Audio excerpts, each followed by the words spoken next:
Alrighty, hello everyone and happy Friday. Thank God it's Friday, TGIF.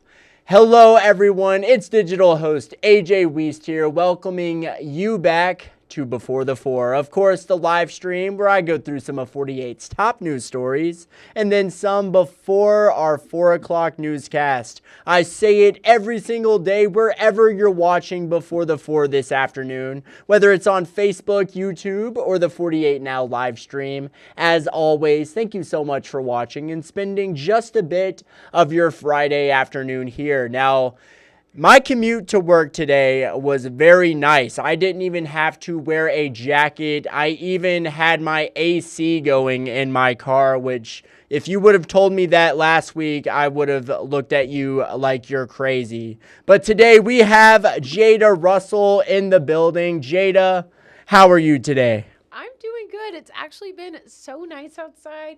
Very convenient. Most of the folks on the WAFF staff know that I am probably the coldest person in the building. I mean, I am wrapped up every single day.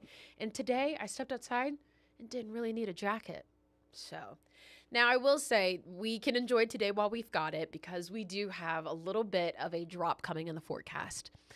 Everyone boo, I know. But we do have, we definitely have a warm-up coming back. So this won't be a long-term thing. So let's go ahead and jump into the forecast at the moment. 63 is where we sit. You can see 565 flowing pretty smoothly, starting to get a little busy outside. We did see an incident a moment ago. I think maybe the officers just had someone pulled over for some car issues. But looks like right now, beautiful sunshine to note and a couple of clouds, but not too bad. As we go through the next 12 hours, here's what we're looking at. We're going to see these 60s hang around for most of the early to mid-afternoon. Late evening is when we start to get to those 50s. And then by the time we get to about 10 or so tonight, if you have any outdoor plans, late night plans tonight, it's going to be nice and gorgeous. Just some increasing cloud cover in the overnight hours. We'll see those temperatures drop to about 44 around 10 o'clock. And then before we get to midnight, that's when we'll start to see some of those 30s in the forecast as well. Expecting to drop it to about 38 right around midnight and even as early as at 11 o'clock for a couple areas, especially our Tennessee communities that kind of get there first. So mostly cloudy in the overnight hours and then very chilly conditions the later it goes. But we even have that wind gust outside that's making it a little chillier, but it's nice with this 60-degree weather that we've got right now. But as we go into this evening, we'll see it die down, but it'll still be a good gust going outside, roughly around 12 miles per hour or so. So looking ahead to your weekend, like I mentioned, slight dip in the forecast. We were at 63, as you can see outside for Madison today. Saturday, it's about 46. That's a drop. So what we're seeing right now is that today is above average for this time of February. Tomorrow's below average for this time of February. Sunday is going to be just right. So we are roughly back at average levels by Sunday, but that's going to be a start to the warm up because it only gets warmer from there. You'll notice our lows, too, do fall below freezing on Sunday, and that's going to be around 26. And that's just on the basis of us having such a chilly day out of Saturday that we're going to see kind of that same flow going into your Sunday, kind of making up for that chilly condition. So what we're watching right now, like I mentioned, some increased cloud cover as we go into the overnight hours. See some 30s to start out your Saturday and even into Sunday. But I'll be here going through the forecast at 4, 5, 6, and 10. We'll take a full look at your 10-day and talk about those rain chances that we're expecting in next week and what the warm-up's going to look like and how hot it's going to get in the valley. All right. Well, thank you, Jada. That is great to know. And also, don't forget, y'all, we have 48 First Alert Weather Extra tonight at 9:30. You can watch that wherever you're watching Before the Four right now. So it's Facebook, YouTube, our 48 Now live stream. You're just not going to want to miss it. Jada Russell will be back here again tonight at 9:30 for a Weather Extra. But now, let's jump into some of the day's top stories. And today in sports news, the injunction hearing is taking place for Alabama's Charles Bediako on whether or not he's still eligible to play at the college level. Now, yesterday, SEC Commissioner Greg Sankey asked the court to block him from playing another game. Last night, our own Noah Cowell asked fans at the UAH game their thoughts on the situation. Let's take a listen. 23-year-old Charles Bediako has had quite the journey. First, it was 2 years playing college basketball, then 2 years of pro ball in the G League, and now it's Back to college. Students here at UAH don't approve. I wouldn't agree with the rule, like for allowing him to play. I do think it takes away from the sport a little bit. Definitely having that NBA training is a very unfair advantage against anybody else in the NCAA. Earlier today, when Commissioner Sankey pushed against Bediako's ability to continue playing at the college level, these students were encouraged. A lot of college players are playing for an opportunity, right? They're playing for the chance to go big. That's what you see in March Madness. This is why you see all that intensity in these important college games, because it's to get their name on the map. But when you have players that are coming back, you're kind of taking the heart out of the sport. And it's the heart is the reason why I love watching college basketball and college sports in general. Not just these college students, but other longtime fans hope Bediako's college career ends in tomorrow's hearing. He went and played. He's a grown man and came back, and he's playing with younger men, and I don't appreciate it. I think they've gone on, they've moved away, they've made money. NIL has totally changed the game of basketball.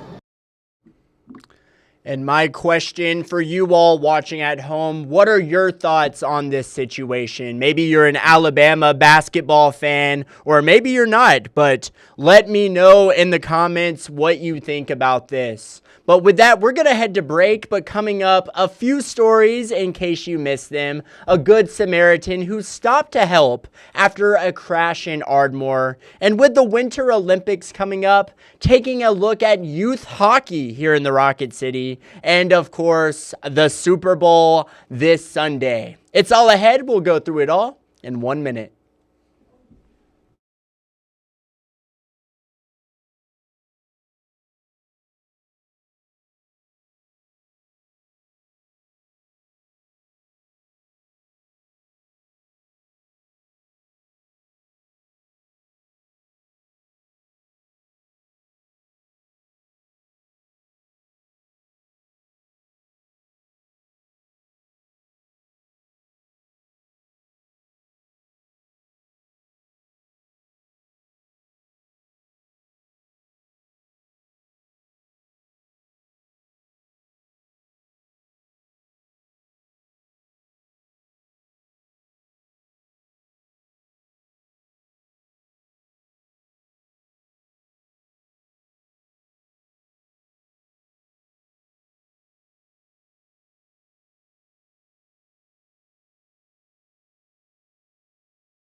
All right, break time is over, y'all. Hello, everyone, and welcome back to Before the Four. I see I have a great friend commenting on Facebook today. That's Kirk Jones. Kirk, I hope you're doing well. I hope you're still playing the ukulele. I know you have a great time with it. I see those videos on Facebook all the time, Kirk. Keep up the awesome work. And I see we have Roberta Smart also in the comments. Good evening, Roberta. I hope you are doing well also.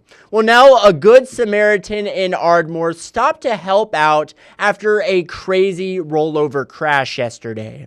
And Google Translate became a lifeline. 48's Callie Neese has this story.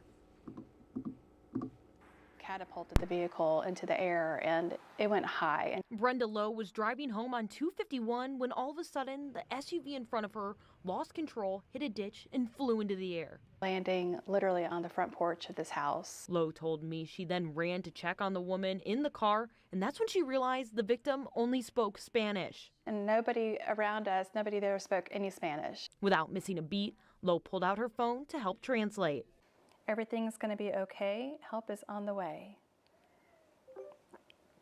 Todo va a estar bien. La ayuda ya está en camino. Lowe told me that this was her chance to repay a good deed that was done for her. I was in a head-on collision in Nashville, and I was alone as well. And there was a mother and her son that stopped and helped me. And I never got their names. I haven't seen them since. But they were the calm in that moment for me.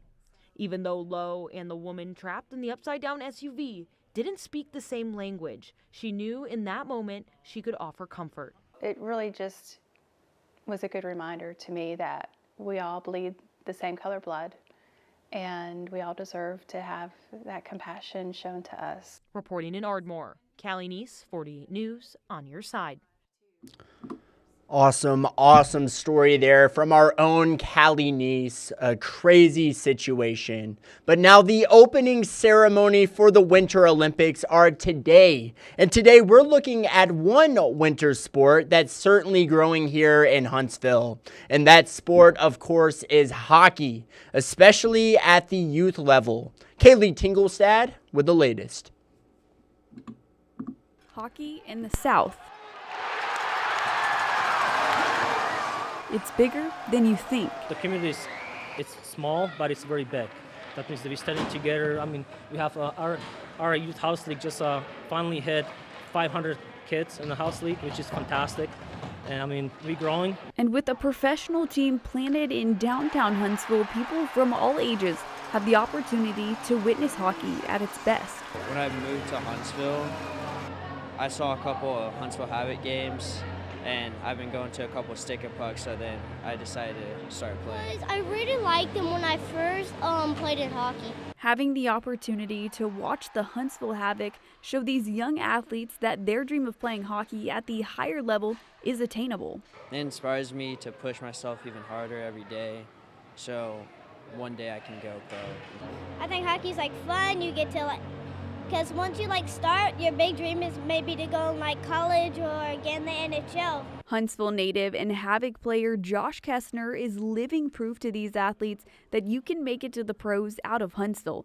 And helping those kids get there, TPH, Total Package Hockey Academy.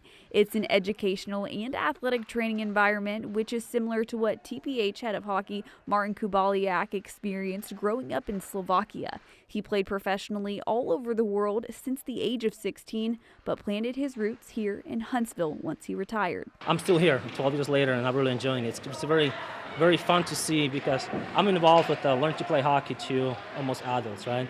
That means it's kind of nice to see the kids from their knees to go to juniors, maybe to pros, right?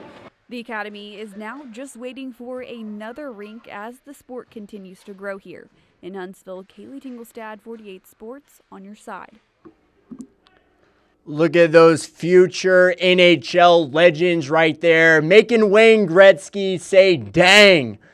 That is awesome stuff. I love to see it. And also staying in sports, it's Super Bowl weekend. And fans for the New England Patriots and the Seattle Seahawks have made their way to the Bay Area for the big game. Last night, the NFL celebrated the season with the star-studded NFL Honors Award show. NBC had more from the site of Super Bowl 60. Let's take a look. The Budweiser Clydesdales clip-clopped over to the San Francisco Marina District Safeway to deliver the goods for the big game.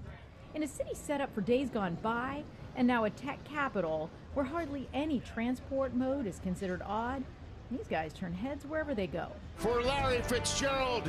As do these, the GOATs of the game, NFL Honors announcing the Hall of Fame class of 2026. And the MVP of the Year award. As the global media converges on the San Francisco Bay Area, it is an eyeful of a sideshow behind the scenes and a lot of anticipation for not just the game, but the halftime show too. Fans pouring in or snapping up souvenirs. Oh, I got the Super Bowl mini helmet, the Pro Bowl games. It looks like the AFC red. A pin. And some of the hottest items, these limited edition New Era hats and fashion-forward merch from Abercrombie & Fitch and Aviator Nation. This Patriots fan lives right here in the city and says he can spend a lot with all the money he saved by not having travel expenses. It's kind of so serendipitous that my team would be in my hometown, and obviously don't have to worry about the hotel, everything. It's kind of like we can't afford not to go, so it's our first game ever, and we're super excited. So it'll be great. Jennifer Bjorklund, NBC News, Santa Clara, California. Well, good deal. And who are y'all rooting for in the Super Bowl? I think I'm personally going to go for the Seahawks just because I think the Patriots have won enough Super Bowls in their time, no doubt about it. So I like to root for the Seattle Seahawks in this Super Bowl for sure. But let me know in the comments, who are y'all rooting for? And now let's go into the stories you're just not going to want to miss coming up in our evening newscasts. The latest on a murder trial in Marshall County. Will Eldridge has been there all week, and he'll have the latest coming up. Another child predator arrested. This marks the 4th arrest here in North Alabama this week. And finally, the latest on the Winter Olympics. Of course, the opening ceremony being today. We'll have all the latest coming up, and these are just a few of the stories you're just not going to want to miss coming up in our evening newscasts. And unfortunately, there is no Facebook fun today. Very sad, I know, but you know what is fun? Today is Friday, so a little bit of Friday fun. It's Super Bowl weekend. The Olympics are starting. I'm happy, personally. I am so ready for the weekend, ready to watch the Super Bowl, ready to watch the opening ceremony. But I hope you all have a great weekend, whatever you choose to do. The weather is super nice today, and it looks like it'll chill off a little bit tomorrow, but still, this is better than 20-degree weather, in my opinion. But y'all, thank you so much for watching Before the Ford today. Have a great weekend. Enjoy our evening newscasts. And as always, thank you so much for watching. You all have a great night.